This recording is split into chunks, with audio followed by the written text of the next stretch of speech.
Olha, hoje a minha proposta seria continuar com o que eu chamei de o sentido eco-etopolítico dos universais. Pensar o problema dos universais por meio da questão de um pensamento ecocêntrico, etocêntrico e politicocêntrico, ou seja, pensar a articulação dos universais com essas instâncias da experiência humana e da experiência humana com o não humano, no caso, né, da questão ecológica. Na vez passada, eu fiz uma espécie de percurso para falar sobre a origem dos universais, o Isagogé do Porfírio, né, um comentário às categorias de Aristóteles. Ele coloca 3 grandes problemas que são legados à tradição filosófica ocidental, né, se os universais eles são separados das coisas, ou seja, gênero e espécie são separados das coisas, se existem, os universais existem por si mesmos, portanto, o amor, a humildade, a árvore, a arvoridade da árvore e assim por diante, se eles existem por si mesmos e se eles são corpóreos ou incorpóreos, que é um problema importante lá para o Porfírio, que é um autor neoplatônico. Logo depois, eu tentei mostrar, no segundo momento, que esse problema dos universais, ele parece ter sido superado no pensamento contemporâneo, quando se fala da crise da metafísica, da crise das metanarrativas metafísicas, ou da morte de Deus no sentido nietzschiano, no sentido epistemológico nietzschiano, tem vários sentidos, né, em Nietzsche, mas esse em especial, e, portanto, conceitos como coisa em si, substância, essência, são conceitos cada vez mais ridicularizados de maneira bem genérica pelo pensamento filosófico ocidental. Então, falou nisso, a gente cai logo na crítica aos essencialismos, aos substancialismos, aos absolutismos e assim por diante. Terceiro momento, eu tentei mostrar que é possível, não é necessário, mas é possível, pensar as categorias metafísicas da tradição como dispositivos eco-etopolíticos. E esses dispositivos eu entendi de maneira agambeniana, ou seja, a partir do Giorgio Agamben, como algo que dispõe, a partir do verbo dispor. É uma interpretação dele importante da ideia de dispositivo em Foucault. E aí tentei pensar em disponibilização, produção e perpetuação de modos de ser e de instituições históricas. Então, o dispositivo atuando a partir dessa ideia verbal de dispor.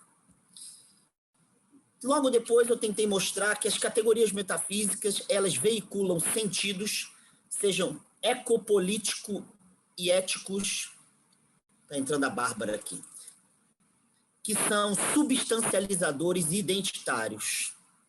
Então, as categorias metafísicas são dispositivos de disseminação, de produção, de formas substancializadoras e identitárias de atuar no indivíduo, na comunidade, da relação da comunidade, da coletividade com a terra, problema ecológico, a terra. Em seguida, eu tentei mostrar que as categorias metafísicas, elas são hierarquizadoras. Elas, de alguma maneira, para usar uma linguagem que está mais hoje em voga, elas produzem hierarquia dos corpos. E esses corpos, eu diria que eles são também não humanos, não só humanos. E essas produções de relações assimétricas, elas produzem, como consequência, uma distinção e uma hierarquização de ontologia e subontologia. E por isso se consolidam maniqueísmos históricos. As ontologias se identificam de bem, as subontologias, se divorciarem das ontologias, são consideradas mal ou mal. Em seguida, eu falei das categorias metafísicas como inteligibilidade da lógica colonial. Eu diria mais, como inteligibilidade da lógica ecocolonial. A colonialidade incide diretamente na terra. A colonialidade, diferente um pouco da colonização, como uma lógica que perpetua mesmo depois da conquista das soberanias nacionais com os processos de independência. Então, as categorias metafísicas, elas funcionam como princípios de inteligibilidade das lógicas coloniais. Isso é o que eu estava defendendo. E, por fim, as categorias metafísicas como ideologias de sequestro histórico de certas alteridades. Sequestro. Eu chamei de desalterização, que é como eu tenho escrito em artigos e em livros. Desalterização. O Nelson Maldonado Torres chega a falar em subalterização, subalteridades. Então, eu falei sobre isso, mas antes da minha fala, surgiram algumas colocações de 3 mulheres, sobretudo aqui dos nossos encontros, sobre o problema dos universais serem falocêntricos, serem racialmente investidos e, de alguma maneira, eles expressarem formas coloniais de relação, de ser, de subser, de violência, de sofrimentos que não têm nenhuma naturalidade, mas são consolidados historicamente. Então, como tudo isso tem muito a ver com o que eu tinha planejado, e eu ia chamar a Dani para ser uma das pessoas para falarem comigo um certo dia, eu resolvi hoje, sabendo que tem continuidade com o que eu tinha falado da última vez, em me abster de falar alguma coisa nova, e a Dani e cadê ela? A Bruna, falarem sobre os universais falocêntricos, racistas, e toda essa pegada decolonial, feminista, que está aí cada vez mais se desdobrando em muitos estudos, e que, de alguma maneira, são necessários para o que eu entendo ser, né, o caráter eco-etopolítico dos universais. Então, a outra Dani, a Daniela, não pôde vir. Então, o tempo vai ser dividido entre a Bruna e a Daniele.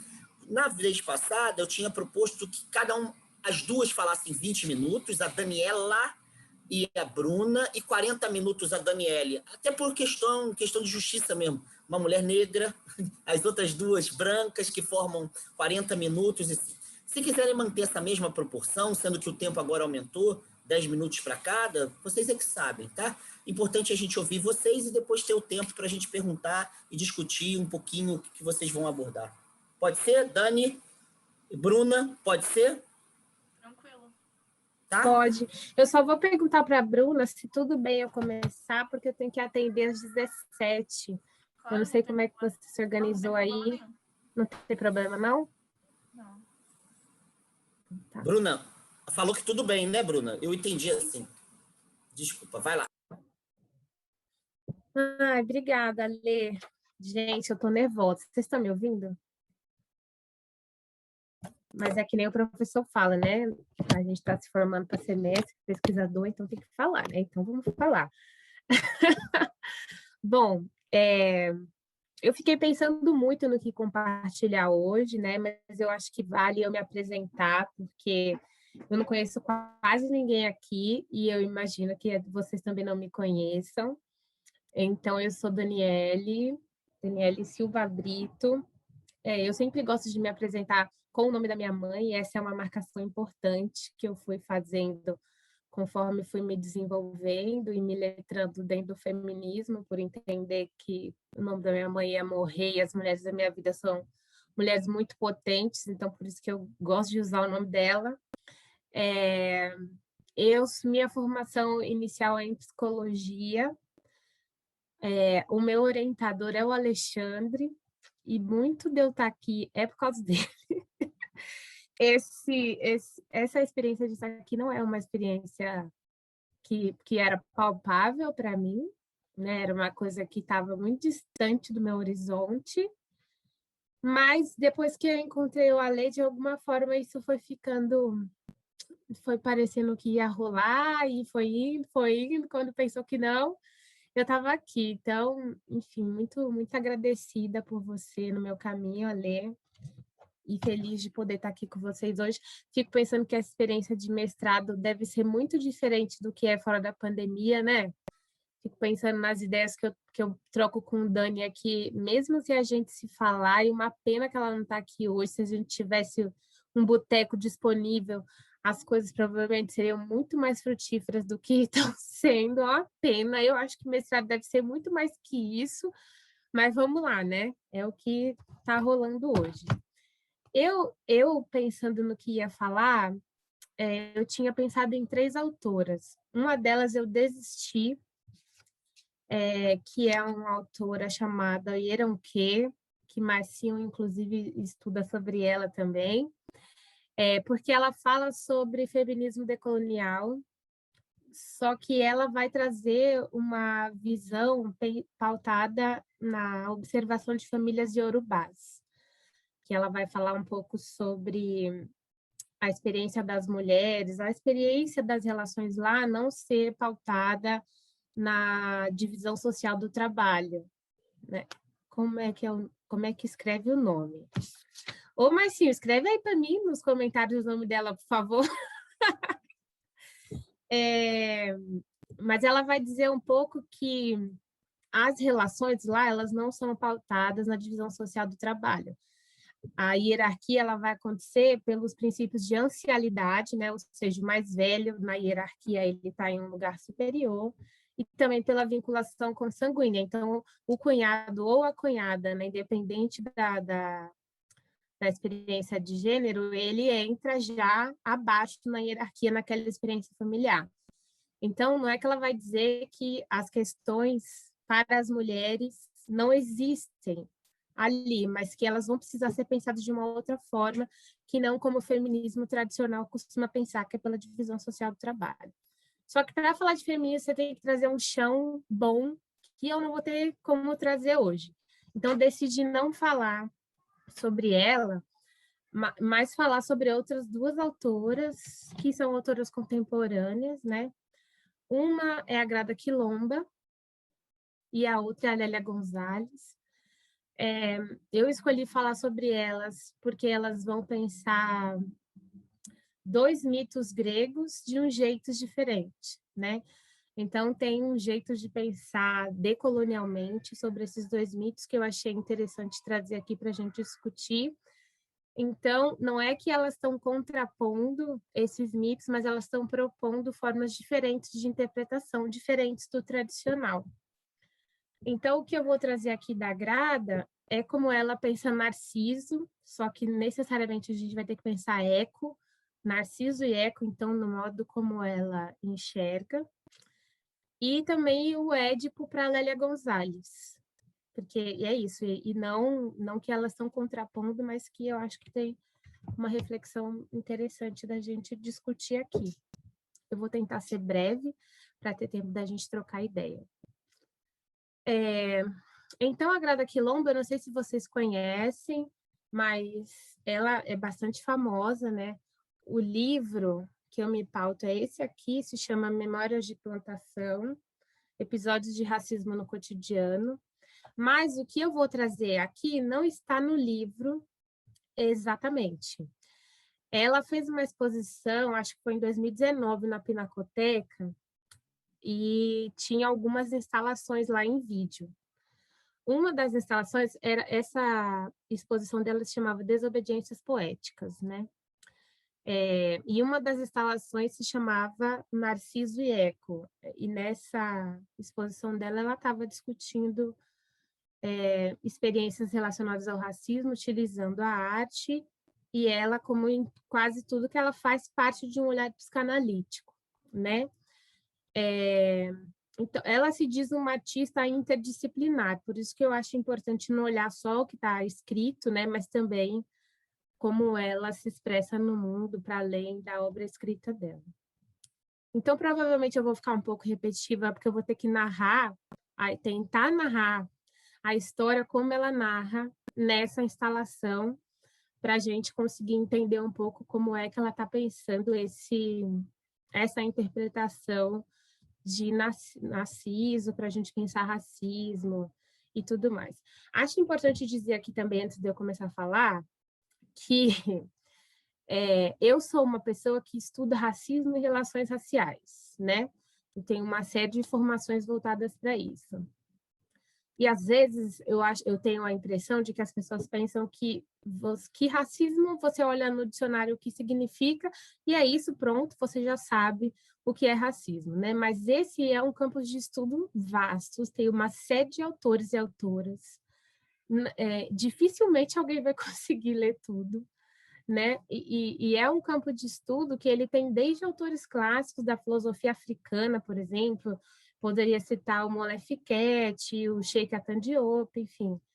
que são autores que, inclusive, praticamente não existem nos cursos tradicionais de filosofia. Dificilmente você vai achar algum conteúdo relacionado à filosofia africana. É como se ela não existisse, e isso é sobre racismo, inclusive.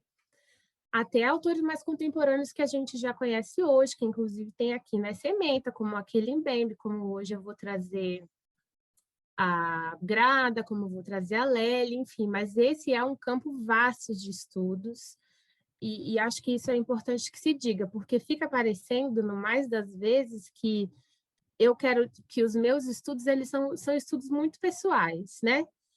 E acho que Grada também fala isso no livro dela, né? Que quando uma mulher preta, uma pessoa preta quer discutir racismo, fica parecendo que é muito pessoal, pouco filosófico, pouco científico, porque no fundo ela está falando dela mesma, como se todo mundo aqui não tivesse, né?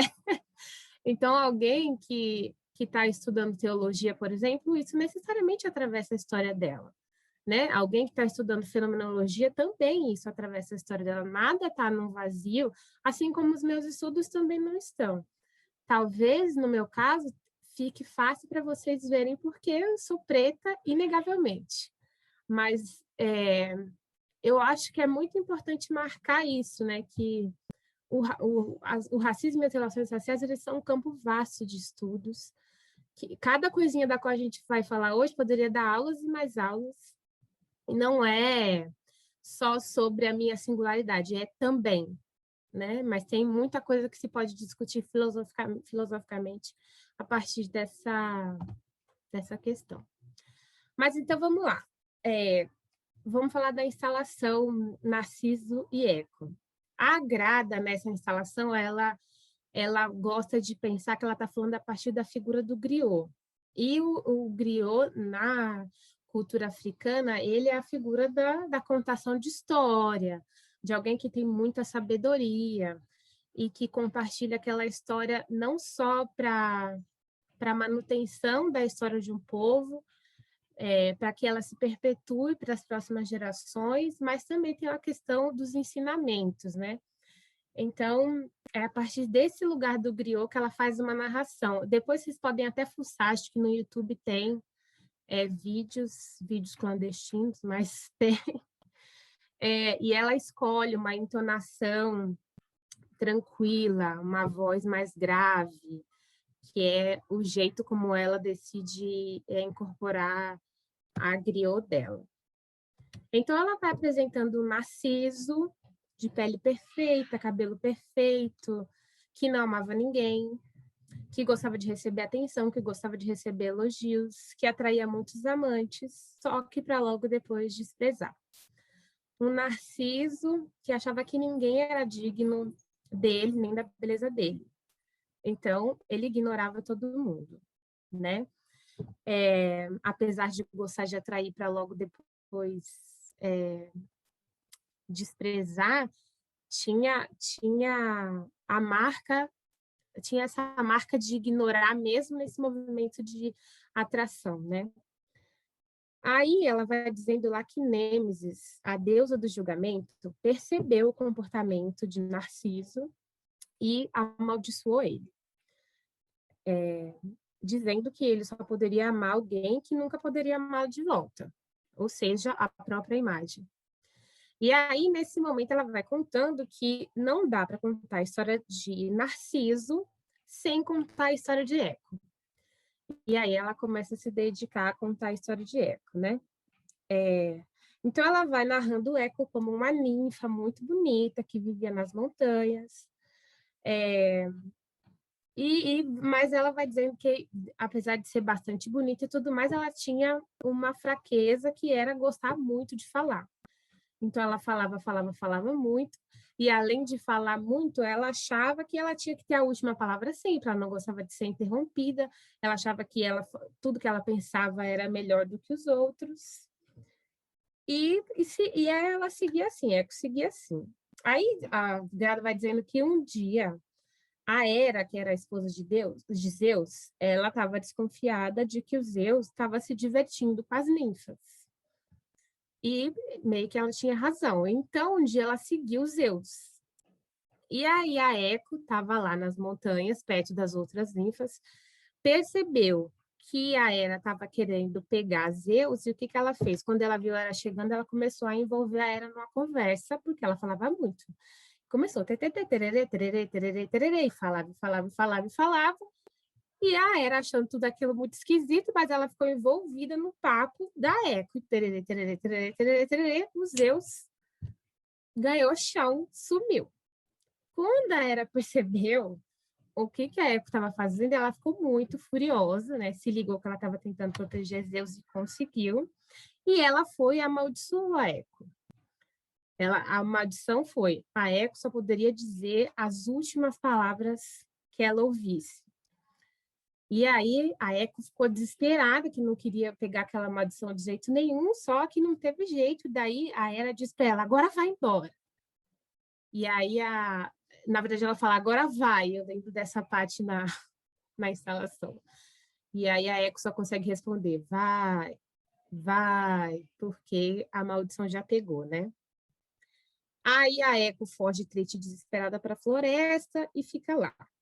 Até que um dia a Eco tá lá na floresta e ela encontra um cara bonitão caçando na floresta e tal. Ela começa a admirar aquele cara, fica olhando muito para aquele cara lá e se apaixona por ele. E esse cara era quem? O outro amaldiçoado da história, o Narciso. Aí ela ficou contemplando ele muito, olhando, e ela queria muito dizer do seu amor para ele, mas ela só podia repetir as últimas palavras que ele dissesse, né? Que alguém dissesse. E aí ela fica escondida, seguindo o Narciso em todo lugar onde ele vai, na esperança de que em algum momento ele fale alguma coisa que ela possa repetir e que dê a entender do amor que ele sente, né? Só que até então ela não sabia que o Narciso era esse cara cheio de empáfia que ignorava todo mundo ao redor dele. Ela só estava apaixonada e ficou ali seguindo ele para tentar se declarar. E aí tem essa questão de que ela não tinha voz própria, mas tinha intenção. E ficou ali esperando algum momento de que a intenção dela pudesse ser concretizada, ainda que pelas palavras do Narciso. Só que aí a Grada lembra que o Narciso também tinha sido amaldiçoado, né? Então a Nêmesis, que foi a que amaldiçoou o Narciso, ela atrai ele até um lago, né? Um lago de água bem azul, bem límpida, e a Eco, que já estava seguindo o Narciso há muito tempo, vai atrás dele. Quando o Narciso se aproxima do rio, e aí aquela parte que todo mundo já sabe, ele vai e se debruça sobre o rio, vê o próprio reflexo e acha a coisa mais linda do mundo. Só que na instalação da Grada, ela vai enfatizar o que o Narciso está achando bonito no que ele vê. Então, ela vai dizendo que ele fala: nossa, essa pele, esses olhos, esse cabelo, tão lindo. E o Narciso ali debruçado sobre a própria imagem, apaixonado, achando tudo muito lindo. E ela diz que Narciso achou que era o espírito das águas que estava ali e que ele tinha se apaixonado pelo espírito das águas, ainda sem perceber que era o próprio reflexo.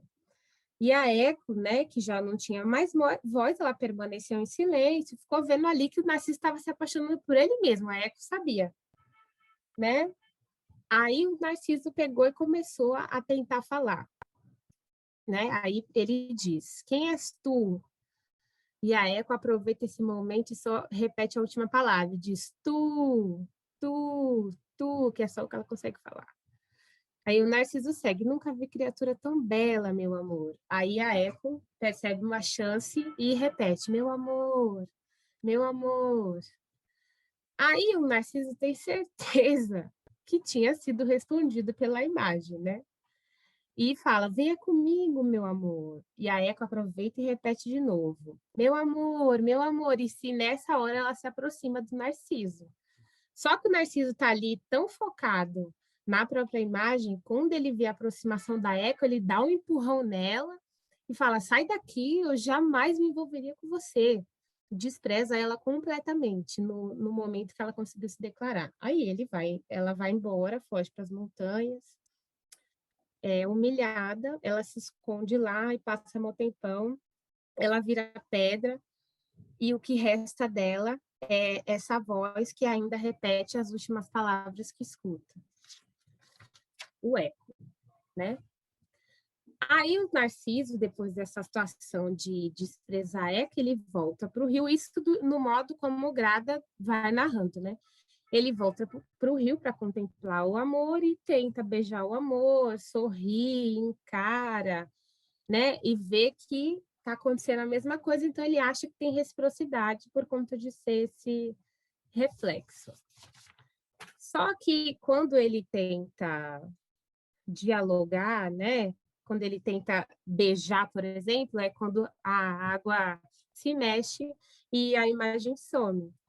E aí ele fica desesperado com isso, de ser rejeitado por quem ele ama, de não ter resposta, e fica lá debruçado sobre o rio, sem se mexer, sem comer, sem nada, para ver se pelo menos ele permanece ali do lado da imagem, para que a imagem não fuja, porque ele acha que a imagem ama ele e tudo mais, mas ele não pode se aproximar, porque senão ela vai se retirar, então ele fica quieto ali até morrer também. E aí tem aquela história de que Narciso vira flor, que nasce uma flor ali onde ele morre. E a Grada vai contando de que dizem que a Eco permaneceu fiel ao Narciso e que de tempos em tempos ela voltava lá no rio para ver a flor que tinha restado dele, né? E aí ela vai dizendo, então, aqui ela já começa a pensar o Narciso enquanto metáfora, né? Que ela vai pensar o Narciso como uma metáfora de quem vê a si próprio como objeto, como corpo e objeto de amor, né? E ela é psicanalista. As duas visões que eu vou passar aqui são visões psicanalísticas mesmo desses mitos, tanto a da Lélia quanto a da Grada. Então, a Grada vai dizendo que racismo é o amor direcionado a si próprio e a excessiva admiração pela própria aparência e a incapacidade de amar ou de reconhecer aos outros como objeto. E aqui que é a sacada da Lélia, que ela quer pensar o mito de Narciso para se refletir sobre as relações raciais e o modo como elas acontecem na nossa sociedade hoje. Que ela vai dizer que o narcisista é a sociedade branca patriarcal que a gente vive e que é fixada em si própria e na reprodução da sua própria imagem, tornando todos os outros invisíveis. Então, ela pega o mito de Narciso para pensar a branquitude, né? Ela vai dizendo que nessa relação de pessoas pretas com pessoas brancas na sociedade, as pessoas pretas, a partir da experiência colonial, porque também ela está muito inspirada em Fanon.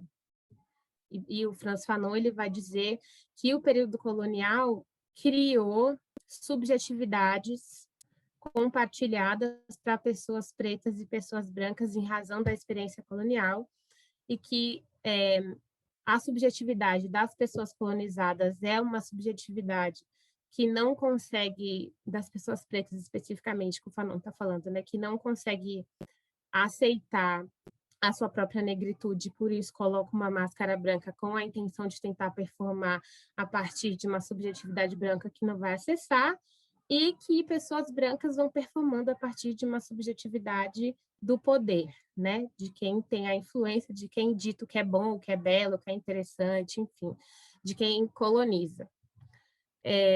E ela vai trabalhar, já no livro, não na instalação, no livro ela vai trabalhar com a noção de outridade, que ela vai dizer que a pessoa colonizada, a pessoa preta, vive essa experiência de outridade, que é essa experiência do outro como menos, né? Ela vai contando da experiência da colonização e quais são os seus efeitos, e de como pessoas pretas vão performando a partir de um lugar de diminuição nas relações sociais. Então, por que ela vai falando um pouco do narcisista como o branco, né? Ela vai dizendo que o narcisista, ou seja, essa experiência branca e patriarcal, ela quer se ver sempre em todos os lugares, nos lugares que são os lugares ditos de poder na nossa sociedade. Então, quer se ver nas bibliotecas, quer se ver nas universidades, quer se ver nas galerias, quer se ver nos cinemas, quer se ver rodeada do seu próprio reflexo em todos os lugares que está, né? Ela vai dizendo que isso é o objetivo da negritude, por isso da branquitude, desculpa, por isso a noção de narciso relacionada à branquitude, como uma experiência de quem quer se ver refletido em todos os lugares, porque está pensando a colonização e a criação da ideia de raça como um projeto de diminuição mesmo, né? E não o racismo como fruto de ignorância, né? O racismo como fruto de uma ideia não pensada. E acho que isso é importante de falar aqui também, né? Porque se a gente reflete o racismo a partir de uma noção de ignorância, fica parecendo que, conforme a população, a gente, enquanto seres pensantes, formos evoluindo e estudando mais, em algum momento o racismo deixa de existir, se ele é fruto de ignorância, né? E acho que esse é um lugar quentinho, principalmente para a sociedade brasileira, mas depois, quando for falar de mulher, eu falo mais disso, porque aí a gente passa a acreditar que quem comete atos racistas são pessoas ignorantes, que é aquela pessoa que vai chamar o outro de macaco, que é aquela pessoa que vai ficar chamando uma mulher como eu de neguinha, por exemplo, pejorativamente por aí. Agora, que a pessoa que é pensante, que tem acesso à informação, ela não comete racismo, né? Isso é fruto de ignorância, mas a gente sabe que não é verdade. O fato de eu ser a única mulher preta dessa sala aqui, isso é racismo. É aqui acontecendo o tempo inteiro, né? O racismo não é só sobre atos violentos, ele é também sobre, aliás, ele é essencialmente sobre o modo como a nossa sociedade acontece, né? Não é sobre índole, não é sobre caráter, não é sobre má intenção, é sobre o modo como as coisas estão estruturadas. Isso eu acho importante pensar. E também de trazer aqui a noção de branquitude, porque fica parecendo, quando a gente fala às vezes, que branquitude é sobre o ser branco, a pessoa branca. E quando a gente está falando de branquitude, a gente não está falando da pessoa branca, a gente está falando de um sistema de privilégios que acontece como uma herança da criação colonial, da criação da noção de raça colonial, e que está disponível e se remonta até hoje. Então, não é simplesmente sobre algo que foi herdado, que se herdou e se usufrui disso e não se tem nada a ver com isso. Não é só isso, é sobre algo que se herdou, mas também é algo que se remonta, né? Porque quando a gente vai pensar discriminação, por exemplo, para que a discriminação aconteça, é preciso que pessoas brancas dentro das instituições perpetuem a noção de racismo, né? É preciso que uma pessoa branca ou pessoas brancas coletivamente ou a noção de racismo, ainda que reproduzida por pessoas pretas, por exemplo, mas que o racismo, enquanto um organismo vivo, siga sendo referendado de geração em geração, né? Não é sobre algo que está morto. Isso eu acho que também que é importante dizer. E a noção de branquitude, essa construção de estudos, que isso daria várias aulas também, isso vem para marcar a racialidade de pessoas brancas. Porque antes de que se estudasse branquitude, só pessoas pretas eram marcadas racialmente. E pessoas brancas eram entendidas como uma norma, como se a marcação de raça não existisse para essas pessoas. Então, pensar a branquitude é implicar pessoas brancas em sua marca racial e naquilo que constitui historicamente a experiência de pessoas com essa cor de pele. Enfim, acho que queria marcar isso aqui. Então, nesse narcisismo que a Grada está trazendo, as pessoas marginalizadas, elas dificilmente encontram imagens, símbolos, ou histórias próprias para narrar quem elas são, para narrar seus próprios traumas, porque nessa sociedade a gente não é narciso, pessoas pretas não são narcisos, né? E ela vai falando um pouco lá na instalação do quanto que essas narrativas dominantes, elas vão construindo mesmo essa noção de outridade que ela falou, construindo essa noção de pessoas pretas sendo um outro diminuído, sendo um outro como menos, e a população branca sempre se tendo como norma, sempre se vendo em todos os lugares. E aí tem uma imagem que ela traz, que é a imagem do cubo branco. Mas um cubo branco, o mundo sendo um cubo branco em que as pessoas brancas se veem refletida o tempo inteiro, em todos os lugares, como modelo de ideal do que é bom, do que é belo, do que é interessante, e pessoas pretas não conseguindo se perceber nesse cubo branco, né? E aí ela usa a metáfora do branco e do preto enquanto cor, que ela vai dizer assim, que o branco não é a ausência de cor, o branco é a acumulação de todas as cores. Mas o preto é a ausência de cor. E ela usa essa metáfora para pensar que, mesmo a população preta, historicamente, ocupando o centro da construção do mundo, em várias formas que a gente poderia pensar, ela é sempre vista como falsa. Como falta, quer dizer, ela está sempre retirada, ou é uma centralidade ignorada, é como se essa centralidade não existisse. E ela usa essa metáfora das cores para pensar isso, a experiência da negritude como uma experiência de ausência, como uma história de falta que foi construída e que, no mais das vezes, na experiência comum, é assim que a gente se sente, é assim que a gente se vê. E aí ela lembra de novo que não tem como pensar no Narciso sem pensar o eco. Porque nessa sociedade ela vai dizer quem é o eco? O eco é o consenso branco. O eco é quem repete e confirma as palavras de Narciso. É quem acompanha o Narciso silenciosamente e aplaude tudo que ele diz. O eco pode ser percebido como um personagem inocente que repete tudo que o Narciso diz, mas ela fala que isso pode ser pensado por 3 aspectos, né? A posição de eco. Como uma posição de não ter que saber, em sendo um privilégio, não ter essa obrigação de saber o que está repetindo, como não querer saber, né? Tipo, não tô nem aí, não me interessa. Ou como um poder não saber mesmo, poder usufruir da experiência de não saber e ficar nesse lugar de simplesmente reprodução, sendo eco de Narciso de maneira impensada, porque é confortável, simplesmente. E aí, no final da instalação, ela tem uma frase dela que ela diz assim, não há novidade em nada do que foi dito aqui. Né? Essa representação dela, ela diz, eu não estou trazendo nada de novo. Só que a gente tende a esquecer. E é por isso que ela fala sobre isso nas obras dela, para evitar que a gente esqueça. Então, essa é a interpretação de Narciso Eco de Grada que eu queria trazer para a gente pensar junto. Já a noção do Édipo da Lélia, e Lélia, eu descobri recentemente que ela é aluna desta casa na qual eu estudo e nunca pisei. Mas isso, para mim, é super interessante, porque é alguém para eu me espelhar, né? Ela se formou em História e Filosofia na UERJ.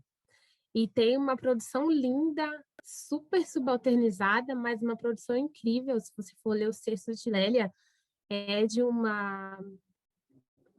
sei lá, é como se ela estivesse sentada do teu lado, trocando uma ideia com você, mas ela está dizendo coisas super profundas, de um jeito que minha avó ia entender, sabe? Porque ela tem essa intenção, e isso fica muito evidente na produção dela. Óbvio que ela tem produções que você vai ler, que elas estão mais no quadradinho acadêmico, porque ela conseguiu mesmo entrar e se estabelecer dentro da academia, mas ela tem outros textos que têm um tom mais prazeroso, pelo menos para mim.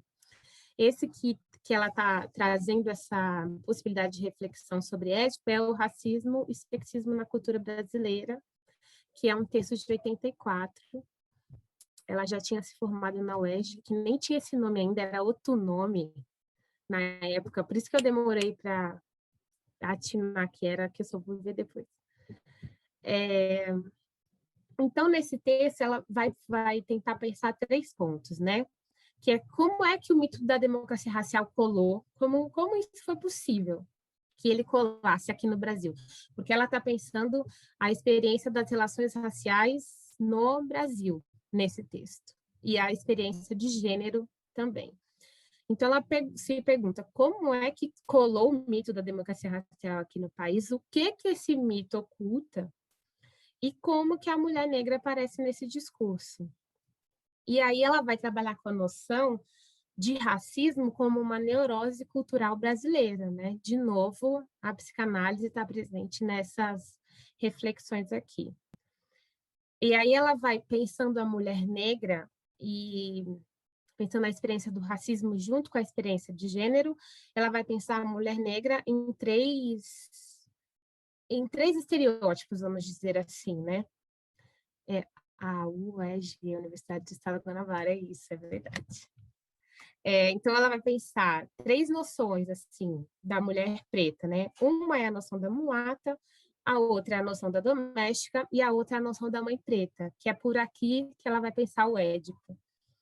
É importante a gente dizer que a Lélia era a militante do MNU, e também ela militou em uma escola de samba que o mestre Candeia fundou, que era o Grêmio Recreativo de Arte Negra, Escola de Samba Quilombo. E ela viveu profundamente essas experiências de militância e de movimento social, né, movimento social negro, e os estudos dela têm a marca dessa experiência dentro desses movimentos. Porque essas produções da Lélia, elas vão falando de contradições internas, de como era ser uma mulher negra dentro do movimento negro, compartilhando essa experiência política com homens negros, e de como as questões do sexismo apareciam dentro dessas experiências, só que os homens negros não estavam olhando para a experiência dessas mulheres, eles estavam olhando para a experiência de raça.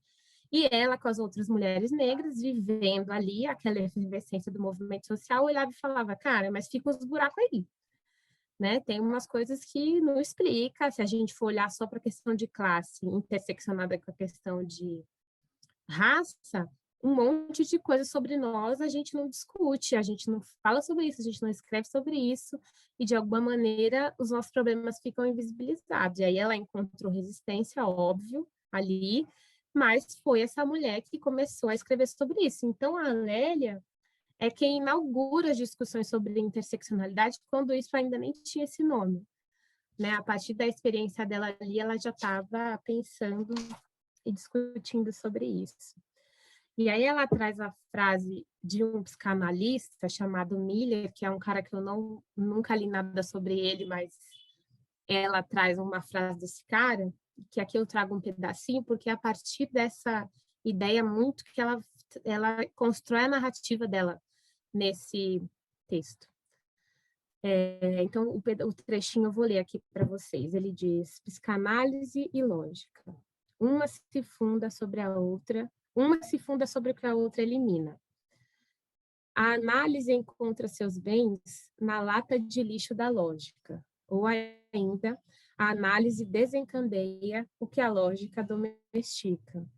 E aí ela vai dizer que a população negra brasileira sendo pensada, sendo vista como menos, como desprezível, como lixo, é o que ela usa para pensar aquilo que é desprezado. E aí tem uma frase que ela coloca assim, desse jeito: o lixo vai falar e não há boa.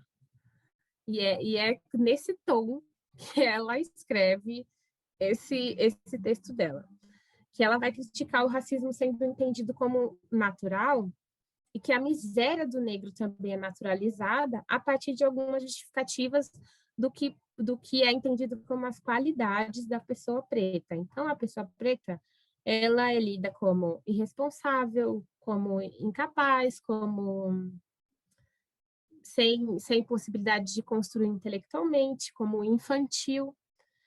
E por isso, então, se esse povo preto tem essas características, né, ela está dizendo disso como a visão da maioria da população frente à população negra.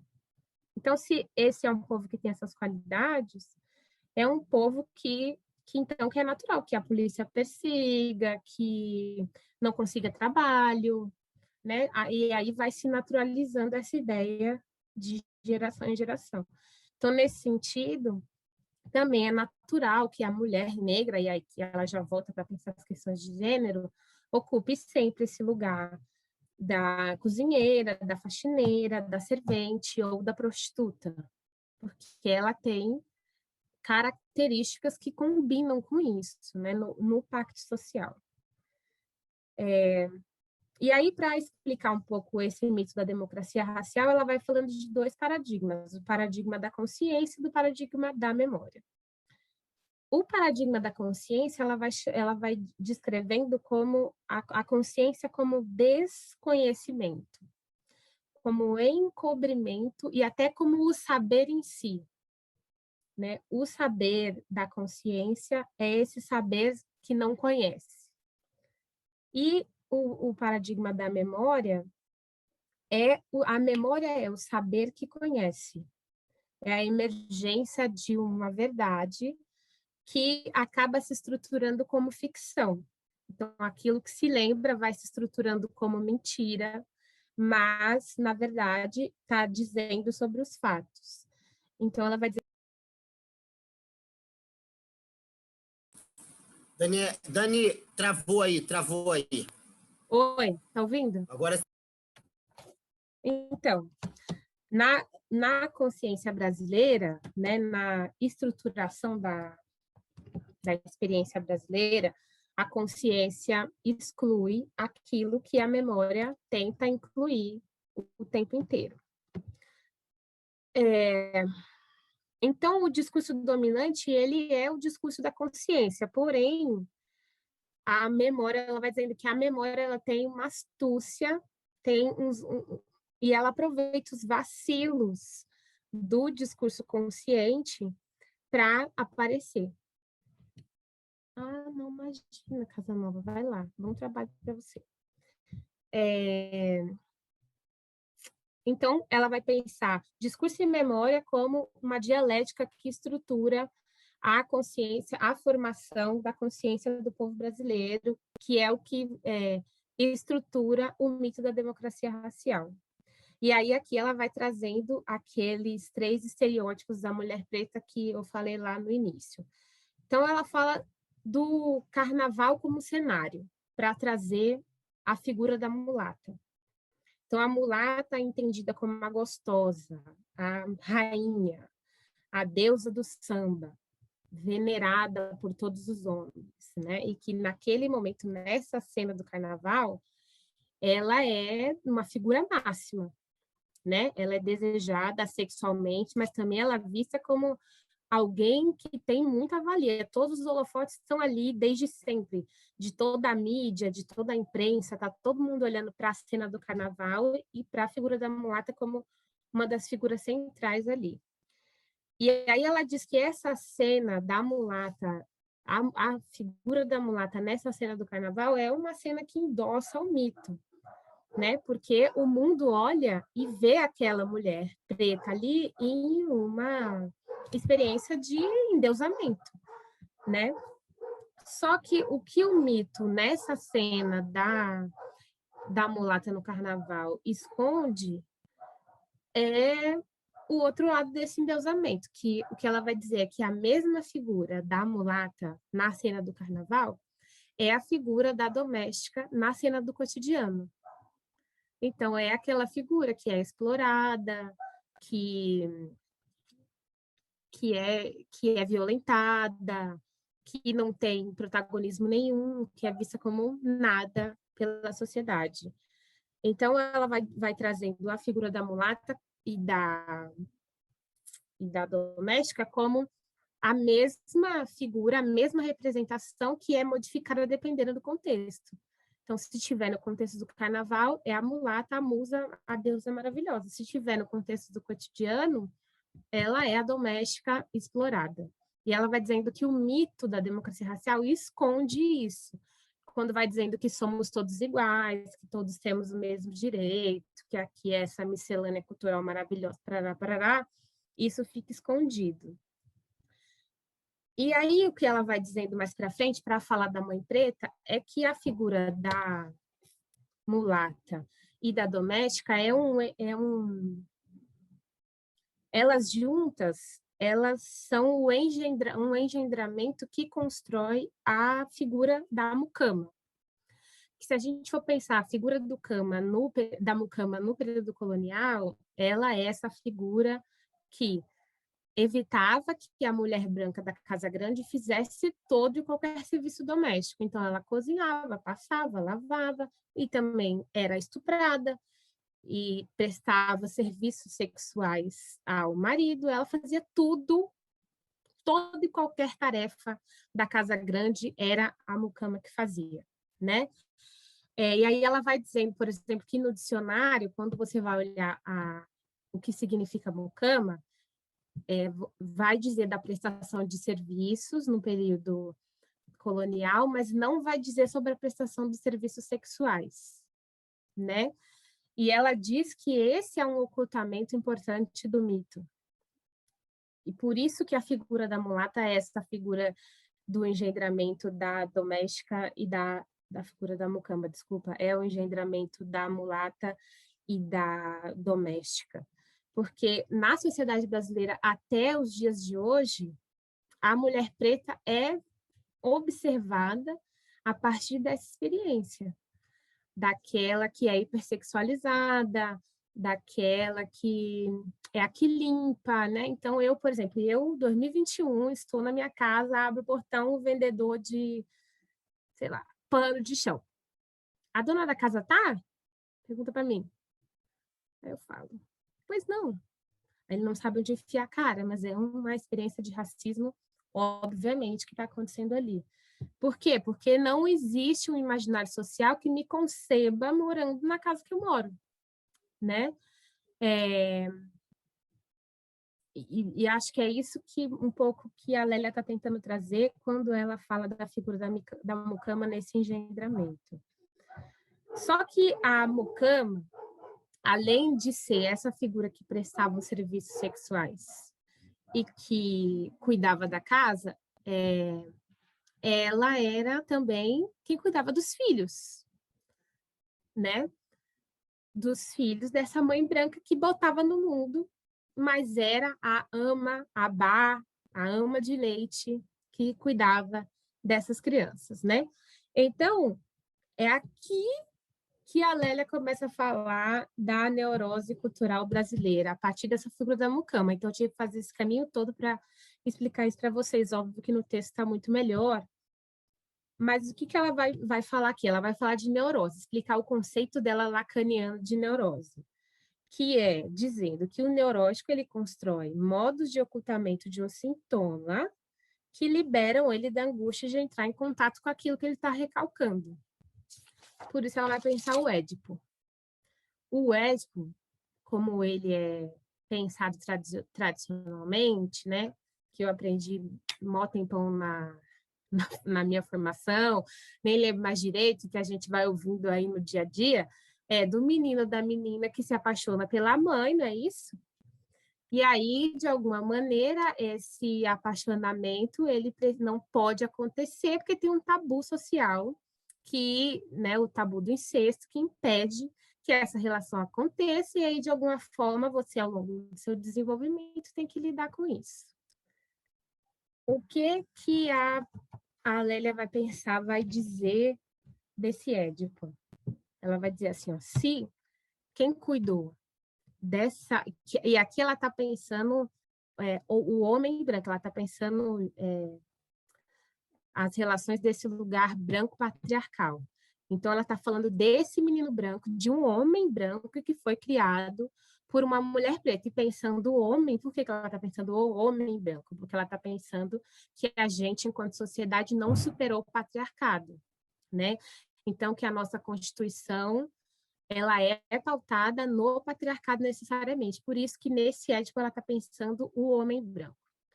Então, ela está pensando, se o homem branco foi criado, não pela mãe dele, porque na psicanálise a mãe é aquela que cria, não é aquela que bota no mundo.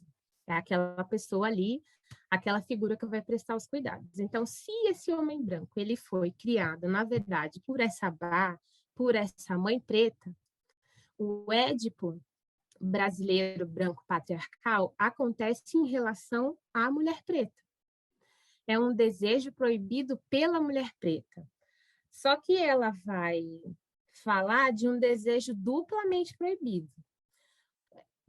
Proibido primeiramente pelo tabu do incesto, que é o tabu tradicional do Édipo, porque essa ama está ocupando a figura da mãe, mas ele tem um segundo viés de proibição. Por quê?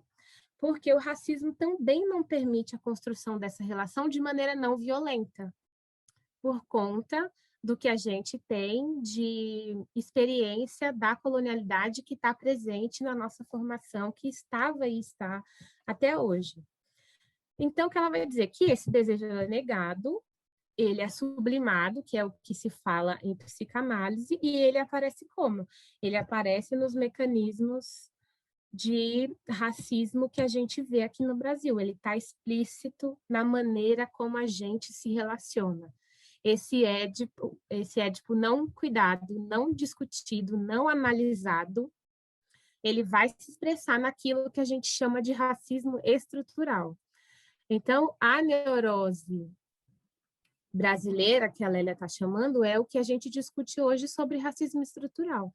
Ela está falando que a gente se funda a partir do mito da democracia, com essa relação branca patriarcal de um menino criado por uma mulher preta, um homem branco, que não dá conta disso, isso numa análise psicanalista, e que reage violentamente nas relações a partir dessa experiência não cuidada e não analisada.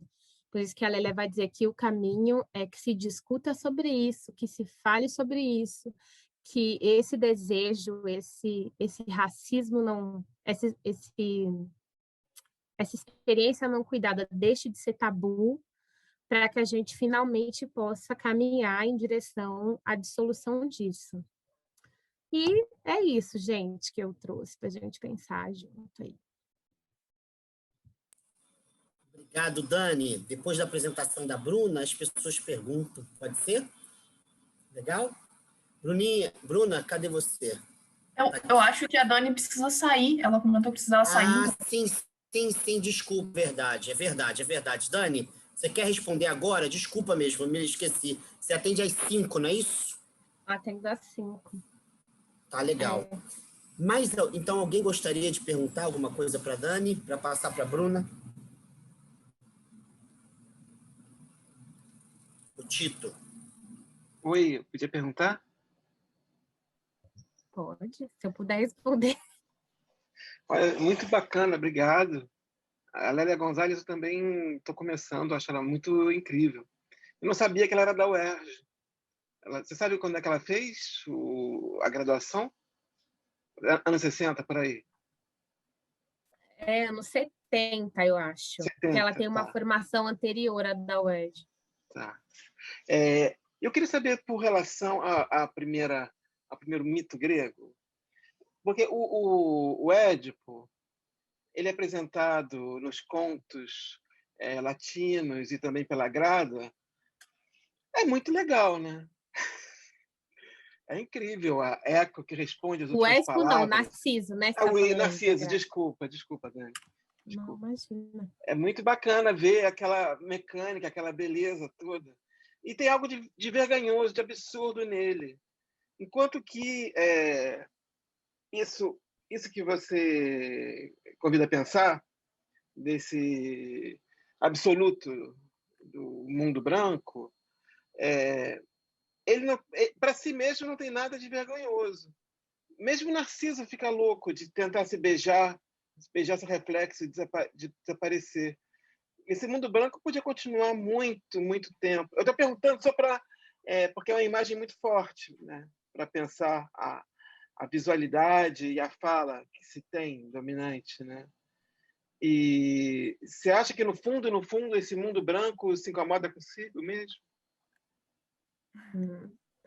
Eu não acho que se incomoda, mas vários autores, né, inclusive o Fanon, vai dizer que o processo colonial e a noção de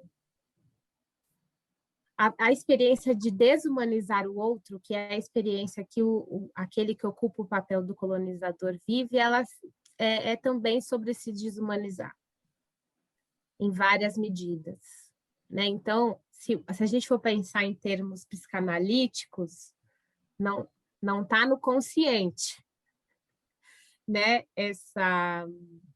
Esse mal que se faz quando você vive essa experiência de diminuição do outro, mas de alguma maneira isso interfere na própria constituição de si, né? Porque a Grada, por exemplo, no livro dela, ela vai falando do medo que a branquitude tem nessa relação com a negritude e do que vai sendo elaborado psiquicamente para lidar com isso, né? Então, quando ela traz a imagem da Anastácia, que é uma mulher escravizada, que não tem uma história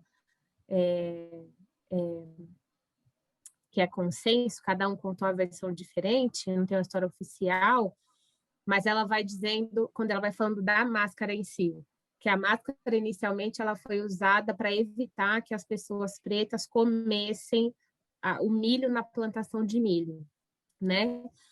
E qual é a noção que vai se criando a partir disso? De que, na verdade, a pessoa, o colonizador, ele pensa, o negro ele está me roubando, ele quer me roubar.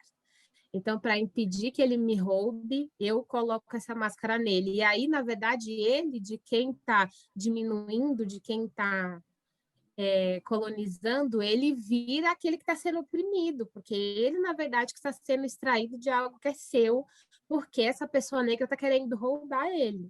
E aí, nesse processo, é que é uma viagem psicanalítica isso, né? A gente poderia pensar isso de outras formas. Ela vai dizendo que nesse processo, a pessoa branca, ela vai criando uma série de defesas e uma série de narrativas que vão fazendo com que corrobore aquele modus operandi dela ali. E que, no limite, isso vai fazer mal, porque é sobre alienação, no fim das contas, né? Mas é isso que eu penso. Isso é uma última pergunta, Dani, porque se fosse só um discurso teórico, você poderia se contentar em descrever e entender. Mas talvez uma parte do que você quer seja transformar. E para transformar, o interlocutor tem que escutar. Mas como é que dá para fazer um discurso semi-psicanalítico na praça pública? Como é que se pode convidar o algoz a escutar? Eu sou uma entusiasta da educação popular, né? Eu acho que a gente não precisa falar de psicanálise para sensibilizar sobre essas questões. Eu acho que se a gente falar do cotidiano, a gente consegue sensibilizar sobre essas questões, trazer essas questões para a discussão. Eu acho que o racismo ele vai se diluir num tempo longo, num tempo que eu não vou ver, infelizmente. Mas eu acredito que ele vai se diluir, é por isso o meu movimento, o movimento de muitas outras pessoas, é por isso que a gente caminha nessa direção. Mas, se a gente for pensar o racismo, o mito da democracia racial, por exemplo, né? Ele traz um lugar quentinho, assim, gostoso, né? Não é que o mito da democracia racial deixou de existir. É muito confortável se pensar que racismo é coisa de gente ignorante e que aqui no Brasil tá tudo bem. E que o racista é aquele que xinga, é aquele que faz isso, faz aquilo, sabe? Eu acho que o caminho é um caminho, sem dúvida, pelo diálogo. E eu acho que eu sou super entusiasta do humanismo radical do Fanon. Eu acredito que a gente precisa chegar em um momento em que a gente não se paute mais pela noção de raça. Eu acho que eu vou ver isso Não acho. Mas eu acho que a gente tem que fazer alguma coisa nesse sentido. Uma delas é dialogar sobre isso, é tirar racismo do tabu, é dizer que existe, é falar sobre ele, é falar sobre como ele opera no modo como se a gente se educa, que a gente não é racista porque a gente é mal, que a gente é racista porque a gente aprende a ser. Eu acredito nisso, sabe? Acredito em trocar ideia, desde do titininho, que é isso que eu faço, até minha avó, que não vai entender essa ideia que eu troquei aqui com vocês hoje, eu vou ter que falar outras coisas para minha avó, entendeu? É nisso que eu acredito. Bom, olha, super obrigado. Dani, eu Oi. posso... Vai lá, Henrique, vai lá. Primeiro, eu quero agradecer muito assim, a fala da Dani, eu aprendi bastante e refleti muito. Queria fazer 2 comentários com perguntas. O primeiro, como a própria Dani colocou, o racismo, mais do que comportamento individual ou de grupo, uma patologia. O racismo, mais do que componente institucional, ele é estrutural e estruturante da modernidade, do Ocidente, do colonialismo, das relações sociais. E parte dessa estruturação tem a ver com a licença para inventar o negro, para dizer quem é, sem permitir que o outro diga a respeito de si. Então, o racismo gera um enclausuramento, gera uma impossibilidade de autonomia. E esse enclausuramento, essa licença para inventar o outro, conforme o desejo da branquitude, tem como um dos dispositivos centrais, segundo Achille Mbembe, a produção do inimigo, ou o dispositivo do medo. Então, cria-se a imagem a ideia da democracia liberal carrega consigo também os mecanismos de controle, coação, coerção e produção do inimigo. E o negro aparece como esse inimigo, esse que carrega uma subalternidade, uma subhumanidade, uma inferioridade, um primitivismo. Então, eu queria que você falasse um pouquinho, Dani, sobre o elemento do medo como um dispositivo criado historicamente para impedir que a branquitude reflita sobre si. O medo como elemento que impede que a branquitude reflita sobre si. E o outro aspecto, eu quero concordar com a Dani sobre a importância da educação popular e do diálogo, e queria, se possível, Dani, acrescentar e saber o que você acha, porque o racismo ele não é só uma narrativa. O racismo ele se estrutura economicamente, politicamente, juridicamente e institucionalmente. É uma narrativa que encontra respaldo nesse modelo econômico, político, social, civilizatório. Então, eu acredito que para a gente vencer o racismo, mais do que educação popular e diálogo, nós precisamos de medidas políticas que possam efetivamente tocar nas estruturas e nas engrenagens racistas da sociedade. Ou seja, o diálogo é fundamental, a educação popular é fundamental, mas a gente precisa de mudanças estruturais e objetivas que possam forjar uma nova subjetividade. A gente não vai apenas na dimensão de uma educação descolada de outros elementos. Por exemplo, para mim, o neoliberalismo é estruturalmente racista. À medida que você desmantela políticas públicas, quem vai mais sofrer, indireta e diretamente, é a população negra. Portanto, para combater o racismo, eu preciso combater o neoliberalismo.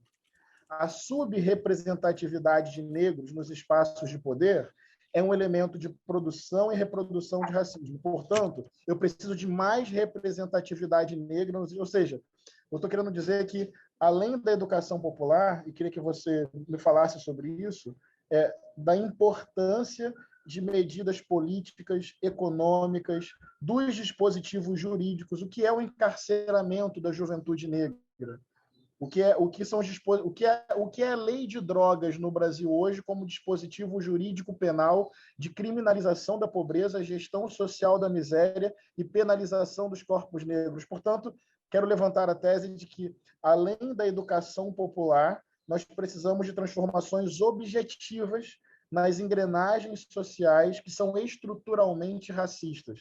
Mais do que convencer o branco do seu lugar de privilégio, eu tenho que destituí-lo desse lugar de privilégio, objetivamente falando. Não sei se você concorda comigo, e mais uma vez, muito obrigado pela sua apresentação e por tudo que eu pude aprender com você. Imagina, Henrique. Sempre bom te ouvir. Então, sobre o seu segundo ponto, eu vou falar primeiro. Eu fico pensando que a gente tem, por exemplo, institucionalizado que racismo é crime, né? Então, a gente tem uma noção legal que é endossada institucionalmente de que o racismo enquanto prática e que o racismo enquanto modo de se relacionar ele é criminalizado. E isso não impede que o racismo aconteça e que vai estruturando o nosso modo de se relacionar. Então, eu acho que um caminho estrutural ele é um caminho fundamental. Mas eu acho que ele, isoladamente, ele não reverbera, porque a gente tem uma questão cultural importante que está no osso. E eu acho que o modo de cuidado com as questões relacionadas ao racismo, ele é um modo de cuidado multifatorial, né?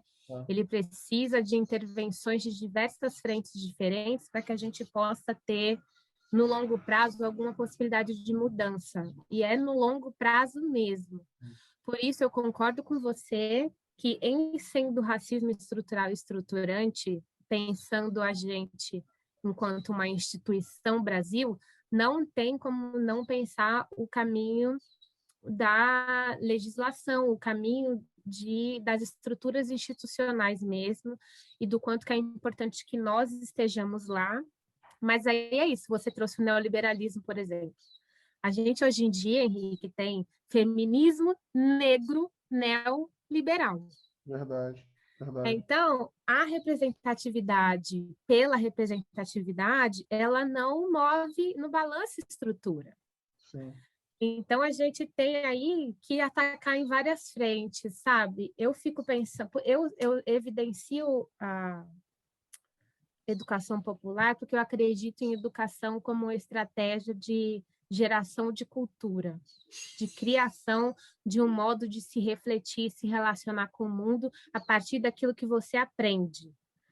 E eu acho que, por isso que eu acho que eu não vou ver isso, porque eu acho que esse trabalho de educação é um trabalho de formiguinha, que hoje a gente já vê algumas coisas acontecendo, mas muito disso a gente sabe que é pela pressão do politicamente correto, e o capitalismo é ligeiro, simplesmente ele vende com camisa de mulher feminista e ele vende com a cara da mulher preta, e é isso aí, não tem estrutura sendo movimentada agora.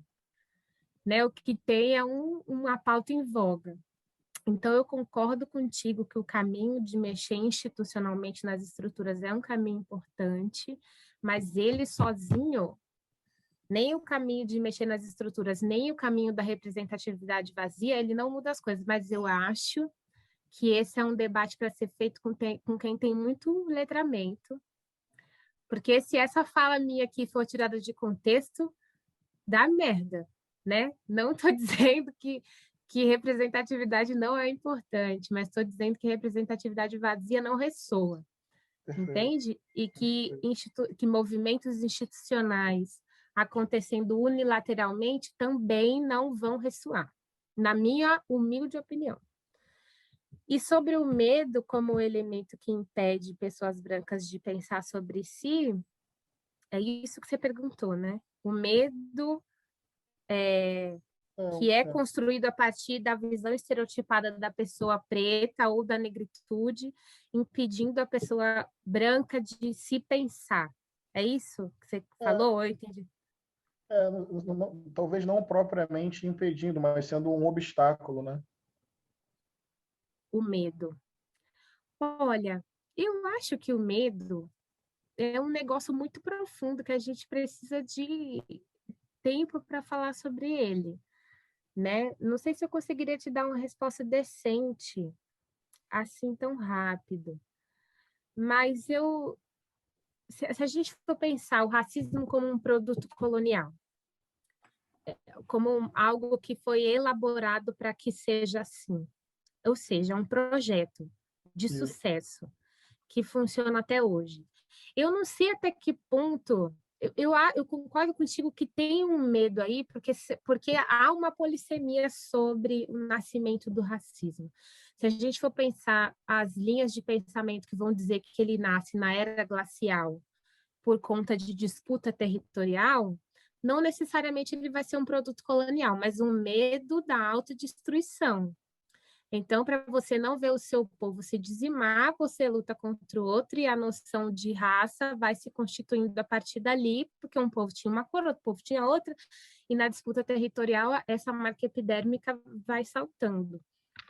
Então, eu acho que o medo, se a gente for olhar para essa noção de construção de racismo como medo de se extinguir, é algo que realmente está muito em jogo, mas eu não sei se isso dificulta o olhar para si. Eu acho que, no fundo, é isso, olhar muito para si, porque quando você está com medo, você está implicado em se defender, em se defender.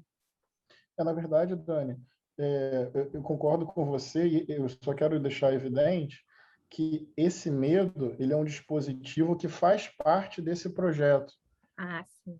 Entendeu? É a produção deliberada e intencional do medo como dispositivo racista.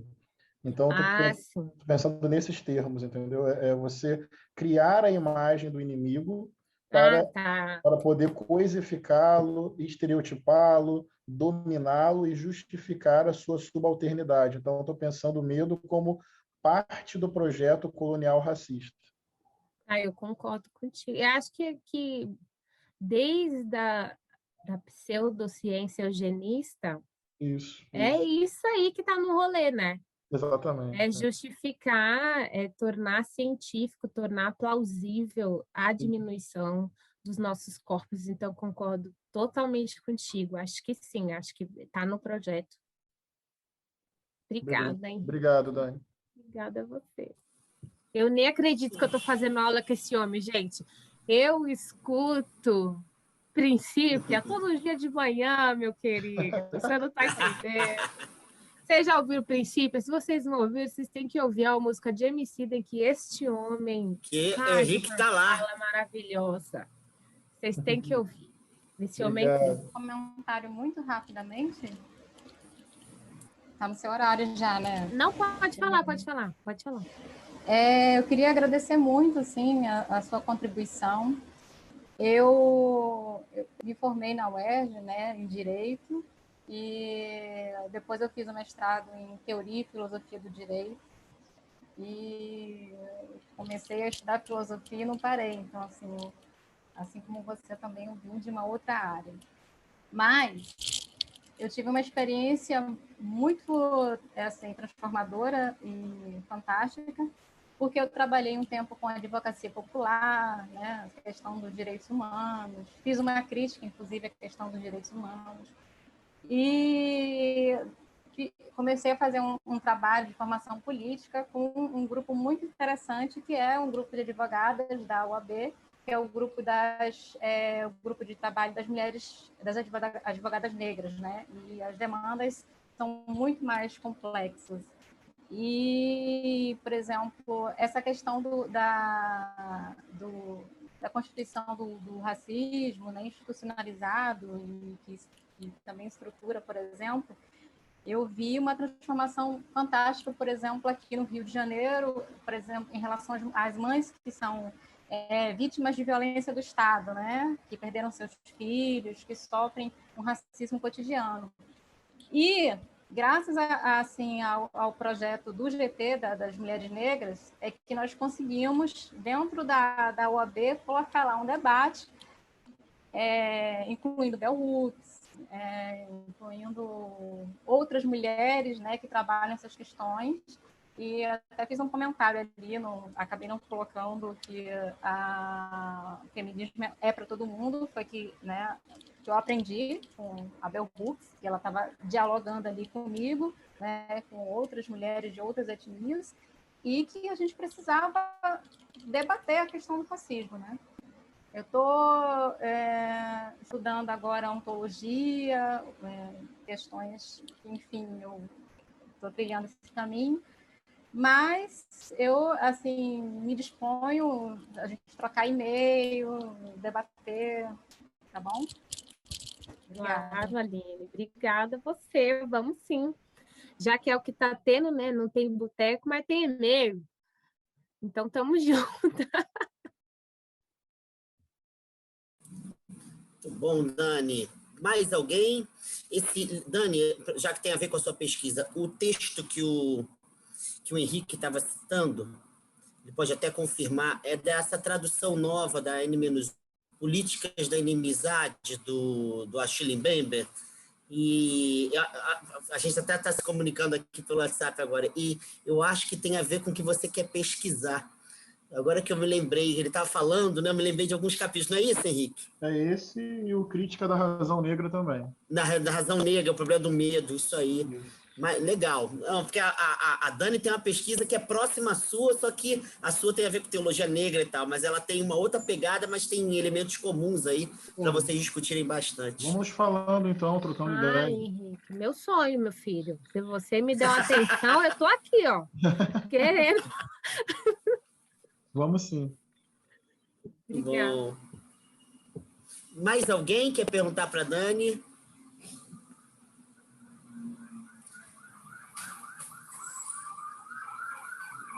Dani, acho que foi, sem brincadeira, assim, eu sempre gostei de te ouvir, né? Já te ouvi várias vezes, lá em São Paulo, aí em São Paulo, aliás, antes da pandemia, né? Depois naquela aula lá, que foi no Dia da Consciência Negra, você falou naquele grupo de pós-graduação de psicologia, né? Depois a gente teve um debate com o Marcinho de Jagum e o Henrique, lá pelo Instituto, e você também participou, falou. Eu ouvindo você, eu sempre sou contaminado pelo vírus da ternura, da utopia, sabe? Você tem um jeito assim que... E, ao mesmo tempo, eu fico angustiado, eu fico mexido com a sua fala, porque são informações muito desconstrutoras, né? Que nos implicam por inteiro. Então, eu queria te agradecer. É um privilégio te ouvir, sabe? É um privilégio. É bonito te ouvir. Você fala com uma grandeza de alma. Parabéns, tá? Obrigado pela sua contribuição, tá bom, minha amiga? Obrigada a você, querido. Obrigada por tudo. Obrigada pelo espaço. Obrigada a todo mundo pela escuta. Uma pena, eu queria ouvir. Ô, gente, é tão difícil isso, né? Eu vou ficar depois, professor, se você puder mandar a gravação, porque eu acho tão triste não poder ficar, mas agradeço muito. Eu vou sair nos 45 do segundo tempo, mas vou parar de falar para pelo menos ouvir o comecinho da fala. Pode ser. Obrigada, viu, Ale, por tudo. Obrigada Nada. Você sempre tem lugar, você conquistou lugar, você obrigou a ter lugar. Acabou, como disse o Henrique. Tem que chegar lá e tirar do lugar os brancos e seus privilégios. Então, aqui é seu lugar. Parabéns, Dani. Obrigado, minha amiga. Muito obrigado. Bruna, com você, Oi. amiga. Tem como liberar para eu compartilhar a tela?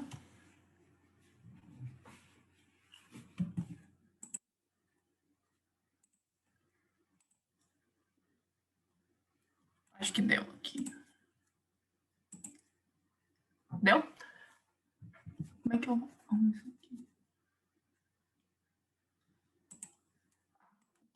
Eu não... Vocês estão vendo a tela direitinho?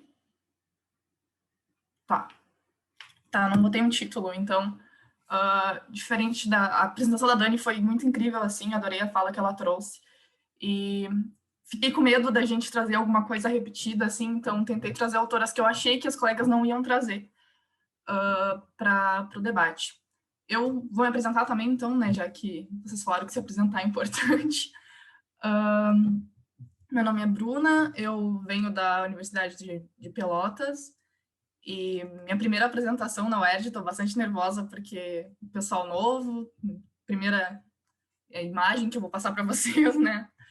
E minha pesquisa dentro da filosofia foi em epistemologia tradicional. Eu estudei teoria da justificação, estudei as intuições na filosofia por uma perspectiva naturalizada, E aí, então, agora para a UERJ eu submeti um trabalho em epistemologia social, e aí eu me deparei com a epistemologia feminista, que ela conversa muito com a epistemologia social, e aí eu pensei em trazer para vocês, então, um pouco da universalidade a partir da perspectiva da epistemologia feminista.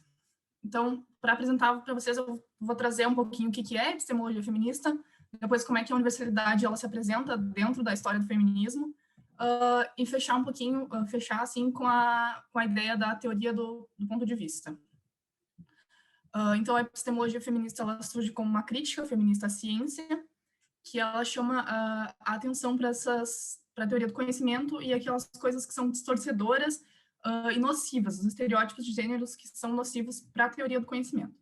Segundo a Longino, ela fala que os conceitos padrão de objetividade científica se mostram distorcidos ou delineados por ideais de masculinidade. Aí eu cito a Longino, ela diz: não existe uma epistemologia feminista única, o que existe é uma superabundância de ideias, aproximações e argumentos que têm em comum somente o comprometimento de seus autores com a exposição e a reversão da derrogação das mulheres e do preconceito de gênero nas formas tradicionais. Então, a epistemologia feminista ela se apresenta de diversas formas na filosofia, e muitas vezes ela nem se apresenta enquanto epistemologia feminista, né? Por isso que eu falei que ela se aproxima muito da epistemologia social, porque as preocupações são muito próximas. Tem a epistemologia feminista negra também, que ela tem preocupações muito próximas, mas em que alguns pontos elas se distinguem, mas também são muito convergentes, né?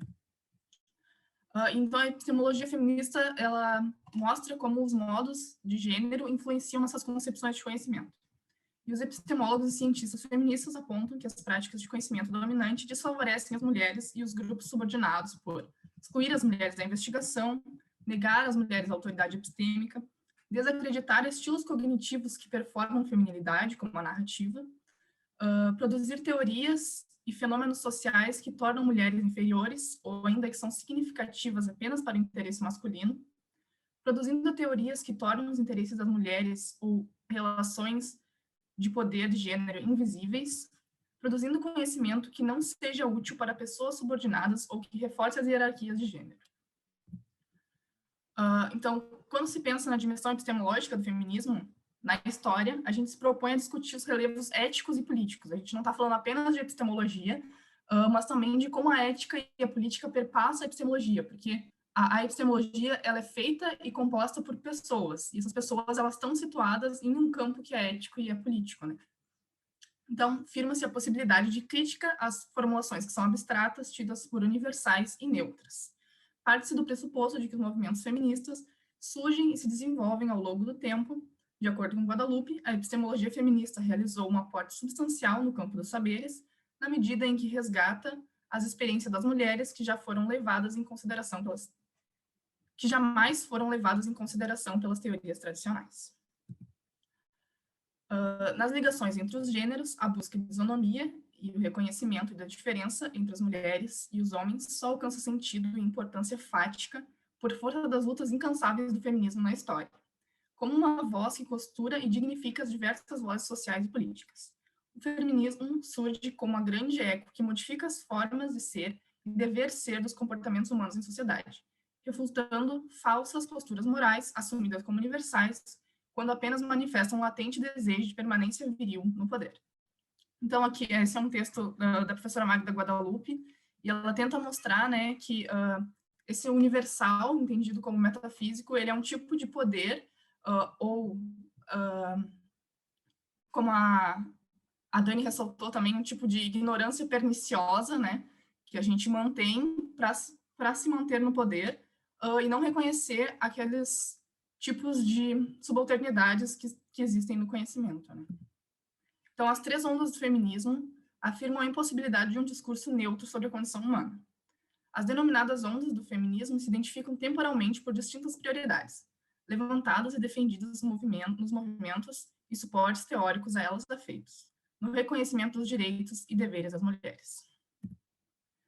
A primeira onda do feminismo é marcada pela isonomia entre os gêneros, no que concerne ao reconhecimento legal de direitos ao trabalho e ao voto, assim como a participação em questões políticas, tornam-se alvo das análises teóricas do século XVIII.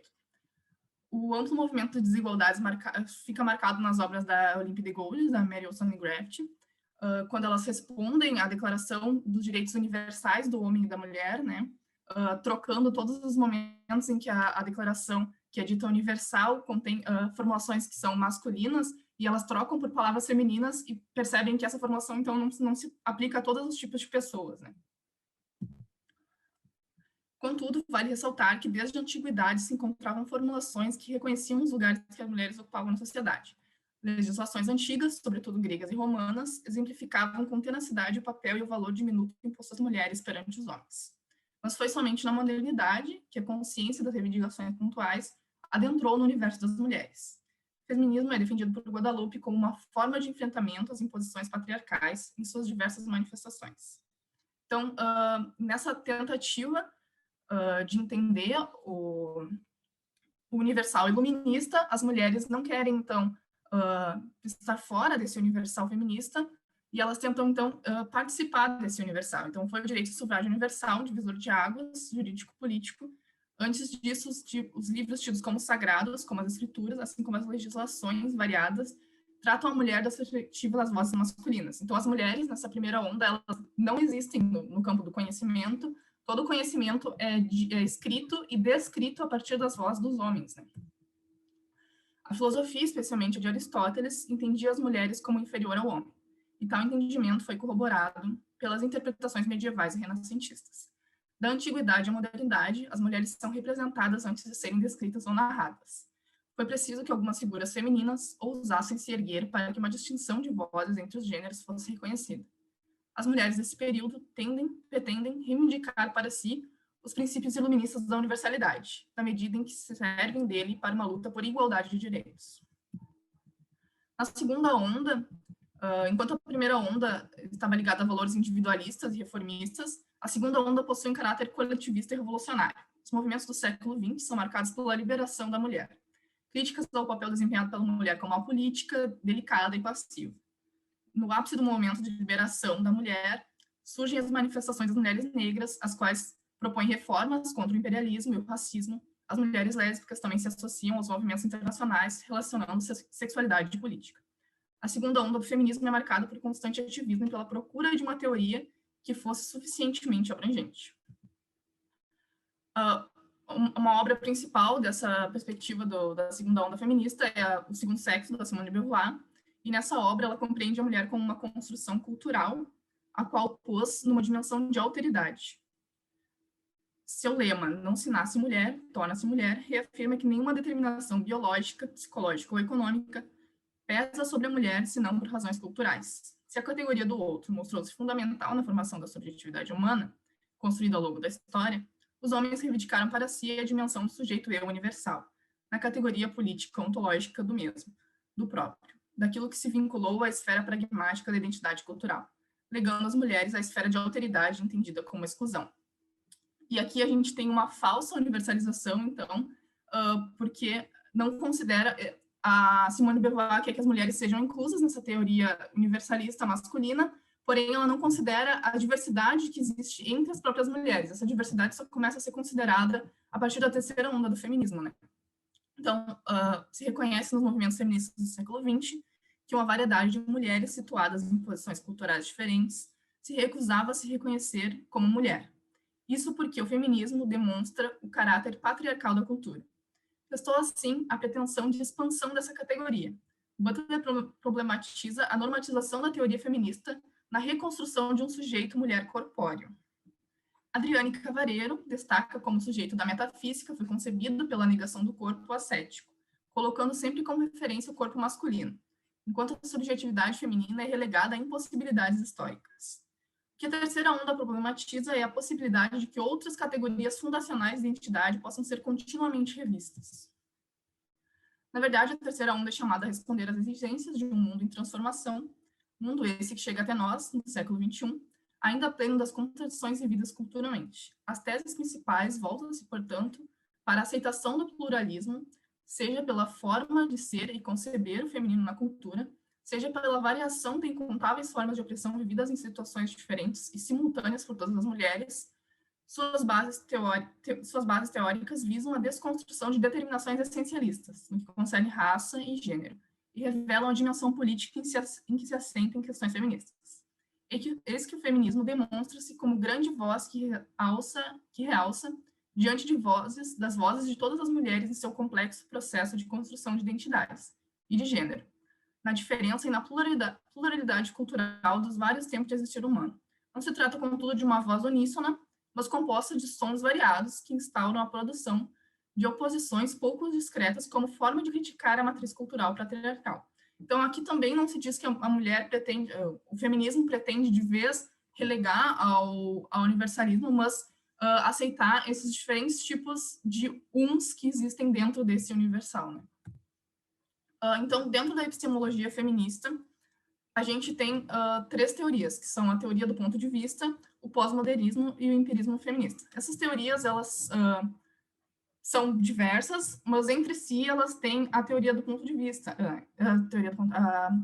o conceito de situação. Então, essas teorias estão preocupadas em fundamentar críticas feministas à ciência, avaliar ideias de objetividade e reformar práticas de autoridade epistêmica e virtudes epistêmicas. Daí eu trouxe a obra da Haraway, Saberes Localizados, a questão da ciência para o feminismo e o privilégio da perspectiva parcial, que foi traduzido em 1995 para o português. Então, já está há bastante tempo aqui, e eu só fiquei sabendo dela no ano passado, então acho que é bem recente, assim, que as pessoas começaram a estudar essa obra. E ela faz uma crítica à objetividade da ciência, né? Mostrando que a ciência, então, ela não pode ser universal, porque ela não considera todos os pontos de vista dos indivíduos. Então, ela fala que a pesquisa feminista acadêmica e ativista tentou repetidas vezes responder à questão sobre o que nós queremos dizer com o termo intrigante e inescapável objetividade. Temos gasto muita tinta tóxica e árvores transformadas em papel para difamar o que eles queriam dizer com o termo. E como isso nos machuca. O eles, imaginado, constitui uma espécie de conspiração invisível de cientistas e filósofos masculinistas, dotados de bolsas de pesquisas e de laboratórios. O nós, imaginado, são os outros corporificados, a quem não se permite não ter um corpo, um ponto de vista finito e, portanto, um viés desqualificador e poluidor em qualquer discussão relevante, fora dos nossos pequenos círculos, nos quais uma revista de circulação de massa pode alcançar alguns milhares de leitores, em sua maioria com ódio à ciência. Então, o que ela quer dizer? Que a gente tem um universal, que é descorporificado, que vale, que é metafísico, que vale para todos, e aí tem tudo aquilo que está fora do universal, que é corporificado, que é sujeito, né? Eu e outras começamos querendo um instrumento fiado para a desconstrução das alegações de verdade de uma ciência hostil, através da demonstração da especificidade histórica radical e, portanto, contestabilidade de todas as camadas da cebola das construções científicas e tecnológicas. E terminamos com uma espécie de terapia de eletrochoque epistemológica, que, longe de nos conduzir às questões importantes do jogo de contestação das verdades públicas, nos derrubou, vítimas do mal da personalidade múltipla autoinduzida. Queríamos uma maneira de ir além da denúncia da ciência enviesada, o que, aliás, era muito fácil. E além da separação das boas ovelhas científicas dos maus bodes do viés e do abuso, parecia promissor alcançar isso através do argumento construcionista, o mais forte possível, o que não deixava frestas para a redução das questões à oposição entre viés versus objetividade, uso versus abuso, ciência versus pseudociência. Então, ela não quer reduzir esse tipo de perspectiva, né, a perspectiva parcial, a um tipo de relativismo. Ela está mostrando que a objetividade ela ainda é importante, só que essa objetividade ela não pode ser neutra, ela não pode ser universal, né? Assim, creio que o meu e o nosso problema é como ter simultaneamente uma explicação da contingência histórica radical sobre todo o conhecimento postulado e todos os sujeitos cognoscentes, uma prática crítica de reconhecimento das nossas próprias tecnologias semióticas para a construção do sentido e um compromisso a sério com as explicações fiéis do mundo real, um mundo que possa ser parcialmente compartilhado e amistoso em relação a projetos terrestres de liberdade finita, abundância material adequada, sofrimento reduzido e felicidade limitada. Harding chama esse desejo necessariamente múltiplo de necessidade de um projeto de ciência sucessora, de insistência pós-moderna na diferença irredutível e na multiplicidade radical dos conhecimentos locais.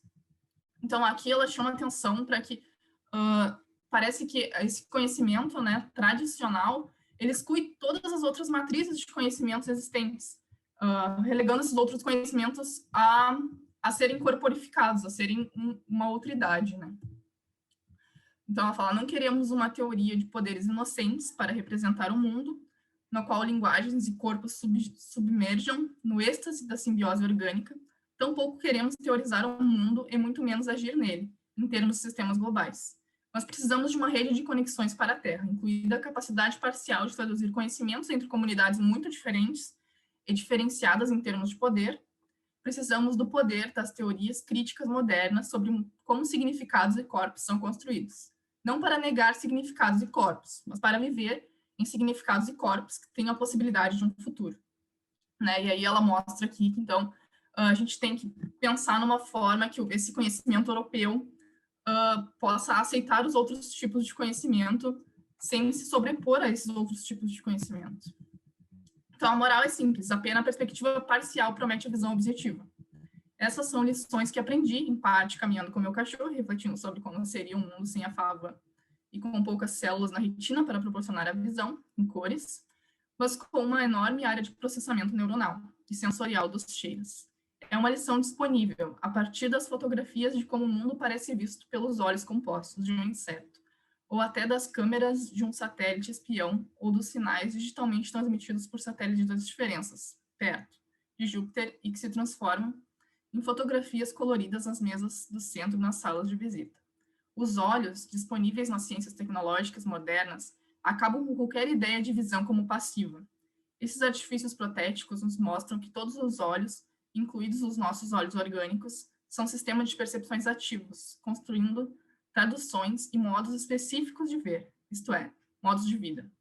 Não há nenhuma fotografia não mediada ou câmera escura passiva, mas explicações científicas de corpos e máquinas. Não há apenas possibilidades visuais altamente específicas, cada uma com um modo maravilhosamente detalhado, ativo e parcial de se organizar no mundo. Mas não é qualquer perspectiva parcial que serve. Devemos ser hostis aos relativismos e holismos fáceis, feito de adição e subsunção das partes. O distanciamento apaixonado requer mais do que parcialidade reconhecida e autocrítica. Precisamos também buscar a perspectiva daqueles pontos de vista que nunca podem ser reconhecidos de antemão, que prometem alguma coisa extraordinária, isto é, conhecimento potente para a construção de mundos menos organizados por eixos de dominação. E aí seria mais ou menos isso. E esses são os textinhos que eu usei para fazer essa apresentação.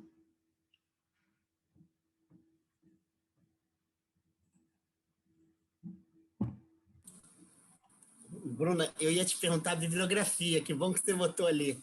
Se depois você pudesse disponibilizar para a gente, pode ser? Eu gostei bastante. A Harry, eu sou fãzaço. Que legal que você entrou aí, tanta gente. Tem como a gente abrir para as pessoas conversarem com você? Pode ser, Bruna? Ou você quer ainda completar? Não. Eu entendi. Tranquilo. É para abrir, tá? Muito bom. Gente, quem gostaria de começar perguntando para a Bruna? Eu tenho uma pergunta, Bruna, sobre a questão da epistemologia. Eu me lembro que a Patricia Hill Collins, ela tem um texto chamado Epistemologia Feminista Negra, em que ela fala que as experiências éticas muito próximas de cuidado, certos saberes experienciais, como ela chama, que são de ordem existencial, não codificados academicamente e tal, elas são fonte, sobretudo, de cuidado, ou seja, tem uma política de cuidado, uma ética do cuidado e tal. E que, vista pelas mulheres negras, de certa maneira, estadunidenses, isso é comum elas saberem que é assim mesmo.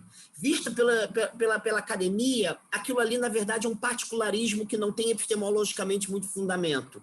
Tem uma universalidade meio que tácita entre essas mulheres, e uma falsa universalidade para o olhar da academia. Então, eu queria que se você pudesse, né, como é que ficam a possibilidade dos universais nas formas feministas de apresentar discursos que, conceitualmente, têm uma certa pretensão de abrangência? Como é que você pensa isso? Então, eu não tenho tanta leitura em epistemologia feminista, tá? Eu estudo mais a epistemologia social mesmo, e eu acho que a epistemologia social responderia isso em termos de grupos sociais ou comunidades de conhecimento, né? Então, a gente facilmente pode interseccionar os tipos de conhecimento e também pode ter conhecimentos que são próprios de um grupo e ele é justificado dentro daquele próprio grupo conceitual, né? A gente tem uma objetividade ali dentro de conhecimento, de critérios de conhecimento, critérios de verdade, mas que se aplicam por aquela comunidade. Eu não posso criar um critério de verdade para uma comunidade iorubá, por exemplo, porque o tipo de conhecimento que eles têm é diferente do meu. Se eu aplico meus critérios de verdade para eles, eu não vou chegar ao mesmo tipo de conhecimento que eles chegariam aplicando os critérios de verdade deles, né? Então, é aceitar uma pluralidade de verdades, uma pluralidade de conhecimentos, e que são passíveis de coexistir, né? Então, pelo menos a epistemologia social, o Alvin Goldman, pelo menos que eu estudo, ele responderia isso, né? E entender que esses desacordos que existem entre as comunidades, eles não são desacordos genuínos, eles são desacordos de linguagem. Quando a gente fala quando eu falo a palavra colher, e eu falo para um grupo de cozinheiros, eles entendem uma coisa, que eu estou falando colher. Agora, se eu falo colher para um grupo de agricultores, eles entendem outra coisa. Então, são comunidades distintas que entendem proposições que parecem ser a mesma coisa, mas que são proposições distintas para esses grupos de pessoas distintos, né? E que ambos são verdadeiros na situação. Legal. Então, tem uma universalidade, de certa maneira, né? Uma universalidade que não é de cunho metafísico, pelo que você está dizendo. São dos acordos das comunidades. Eu estava pensando quando o Tito fez a pergunta, quando o Tito falou sobre não aceitar uma universalidade que não seja metafísica. E eu acho que, principalmente os filósofos pragmatistas agora, têm tentado uma universalidade que não é pragmatista, porque todo filósofo, em algum momento, se depara com a questão da normatividade, né? E é difícil entender uma filosofia sem normatividade. Entender nossa relação no mundo sem uma normatividade, né? Nossa existência no mundo sem uma normatividade. Então, e a gente precisa... As feministas, pelo menos a terceira onda, elas têm tentado desconstruir a ideia de sujeito, né? A ideia de mulher, a ideia ontológica do sujeito. Só que a gente ainda precisa de uma normatividade, porque a gente precisa de regras para que bater em pessoas não seja normalizado, né? Então, a Judith Butler, ela procura essa normatividade a partir do conceito de vulnerabilidade. Aí ela fala que, bom, então a gente não tem esse sujeito corpóreo mulher, mas a gente tem um corpo, e a gente tem um corpo que sofre vulnerabilidade. E a gente reconhece esse sujeito pela vulnerabilidade que ele conhece. E cada tipo de sujeito é atravessado por um tipo de vulnerabilidade diferente. Então, todos esses sujeitos que estão no mundo são passíveis de vulnerabilidade. E isso é um tipo de normatividade, é um tipo de universal que compõe todos os sujeitos e que ainda é empírico, né? Eu gosto demais dessa parte da obra dela, é a que mais eu gosto, mais do que a discussão lá do problema de gênero, essa parte é encantadora, né? Vulnerabilidade, precariedade, né? A ética do cuidar, acho aquilo lindo. Mais alguém quer perguntar alguma coisa para a Bruna? Tito. Oi, Bruna, super obrigado. É uma bibliografia que eu não conheço suficientemente e, pela força das coisas, eu estou lendo, né? E eu queria que você me ajudasse numa impressão que eu acho que é errada. É uma impressão crítica dessa bibliografia, não do seu trabalho, dessa bibliografia. É um problema particular. Você, quando estuda, sei lá, um filósofo empirista inglês, Berkeley, Locke, os comentadores te levam para você virar um inglês do século XVIII e adorar a rainha da Inglaterra. É um elogio. A impressão que eu tenho quando você lê comentador de Descartes, um elogio da França, quando você lê um comentador de enfim. E essa bibliografia me parece um autoelogio da cultura americana e da universidade americana. Esse modo pelo qual comunidades vão, no final das contas, são destinadas à felicidade. Podem viver juntos e resolver os problemas. Isso é uma coisa interna da cultura americana que a universidade comprou. Só que a gente é Brasil e a gente está sendo esmagado por eles. e o mundo todo um pouquinho também. É uma visão errada de achar que tem um modo de pensar essas questões que são importantes, mas que talvez a gente tenha alguma coisa, uma espécie de cavalo de Troia, aí um final feliz desenhado? Então, é que, tipo, eu trouxe autoras que não são brasileiras, tá? Na verdade, a Magda Guadalupe é brasileira. Mas a Dani, ela trouxe perspectiva da Lélia Gonzalez, que é uma autora que é brasileira. Eu até ia trazer uma passagem aqui. Mas a Dani é menos otimista, e a Lélia também, né?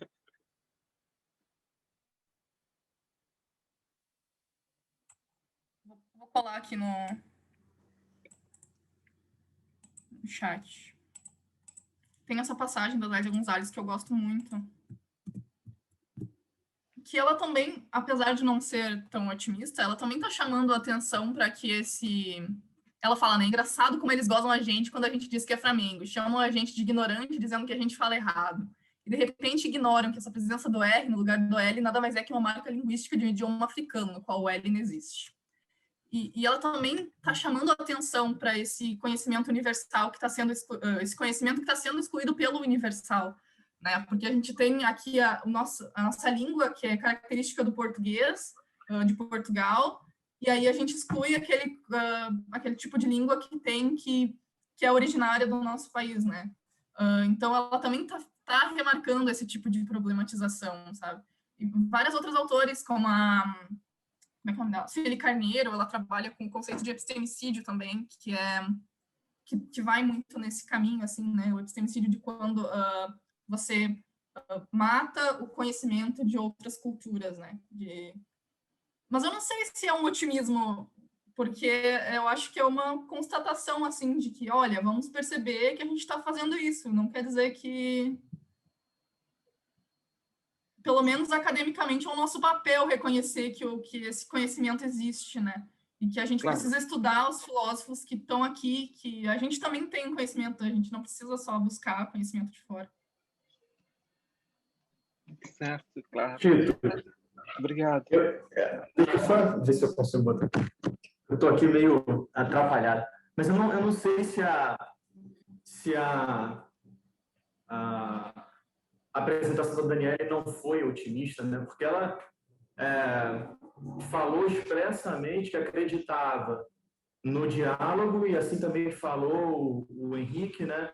E ambos falaram em uma educação, em uma pedagogia, inclusive transformadora. Para isso, você precisa de uma certa noção de justiça e de injustiça que só podem aparecer a partir de uma perspectiva universal, nesse sentido inclusiva, nesse sentido conceitual, né? Então, eu acho que não há exatamente mais ou menos otimismo nas duas apresentações, né? De qualquer maneira, eu só gostaria ambas as apresentações foram maravilhosas, né? Mas eu queria só que a Bruna discorresse um pouco mais sobre a relação da epistemologia feminista, com a relação dela exatamente com a herança conceitual, porque o que a gente ouve assim muito por alto, evidentemente, de quem não, né, da perspectiva de quem não é um especialista sobre epistemologia feminista, sobre feminismo em geral, né, é que a relação com a herança conceitual ela tem diversas facetas. Você pode ter uma luta por igualdade empírica, e aí o que me parece é que essa luta por igualdade empírica, que é muito presente no feminismo norte-americano, é pela via meritocrática. Eu vou lá e vou disputar com os homens, né? E vou provar o meu valor, vou provar o meu mérito, enfim. Você também tem a via de uma apropriação e subversão da herança conceitual, né? E aí você, né, a ideia é pensar exatamente a precariedade, em última análise, de toda a normatividade que é necessária, né? E você tem uma outra perspectiva que me parece mais relativista mesmo, que é a construção radical de uma outra matriz. enfim, dentre outras várias perspectivas, né, eu gostaria que a Bruna falasse um pouco mais a respeito disso, dessa relação da herança conceitual, particularmente a dela. Qual é a relação dela com a herança conceitual, que é basicamente tomada pela normatividade masculina, né? Então, eu não tenho nenhuma, eu não sei, eu recém entrei no doutorado, eu recém estou entrando nessas coisas de estudar teorias feministas, então eu estou estudando bastante para depois poder pensar assim onde eu me posiciono. Mas eu tenho me identificado atualmente com a teoria do ponto de vista. E eu acho que ela não tem tanto essa ideia reformista, assim, mas é pensar que é um pouco no que a Haraway fala também, de que o conhecimento ele é situado, ele é localizado no agente, então a gente não pode ter essa consideração universal, né? E aí a teoria do ponto de vista fala que todo agente epistêmico fala a partir de um ponto de vista, a gente é ativos em relação ao conhecimento, né? Então, quando eu conheço algo, eu também estou empregando algo de mim nesse conhecimento. E que todas as pessoas fazem isso. Então, não é apenas as mulheres. Vamos fazer uma epistemologia que seja feita por mulheres. Não, vamos reconhecer que todos os agentes falam de um ponto de vista. Então, a epistemologia, ela não pode ser a partir de uma perspectiva que não fale de lugar nenhum. Ela não pode ser vazia. Ela não pode pensar que o sujeito é ilimitado de recursos cognitivos, porque o sujeito não é ilimitado de recursos cognitivos. Não existe uma pessoa que consegue entreter todas as proposições ao mesmo tempo, né? Então, é claro que quando eu aprendo a teoria que o Tito apresentou, eu já penso nessas questões da teoria feminista, que não é a mesma coisa que o Gil vai pensar, o Paulo Gil vai pensar quando estiver ouvindo a teoria do Tito, né? Então, não é tipo, como as mulheres vão ler, não é uma teoria, porque aí a gente cairia no essencialismo ainda, porque entre as mulheres, a gente tem diferentes perspectivas de mulheres. O que a Bruna pensa e a Laísa pensa são teorias diferentes também, o que a gente estuda são coisas diferentes também. Então, não teria como ter o ponto de vista das mulheres, né? Então, são pontos de vista de pessoas individuais dentro dessa teoria. Eu acho que seria mais ou menos isso. Bruna, você faz o doutorado onde? Na UERJ. Na UERJ? Você que é aluna da Camila, é isso? É aniversário dela hoje. Já ligou para ela? Vou mandar mensagem, vou mandar um e-mail. 40 anos. Eu sei porque eu recebi aqui a notificação. Poxa, que bom. Olha, eu gostaria que se você tivesse mais em outras disciplinas nossas, você também se colocasse à disposição para a gente explorar um pouquinho, né? Você estuda epistemologia e uma pegada ligada à sociedade política. Acho que a gente teria muito a se enriquecer com as suas leituras. Muito bonito, muito legal. Mais alguém tem alguma pergunta? Que vai dar 5h30 para a gente já ir fechando.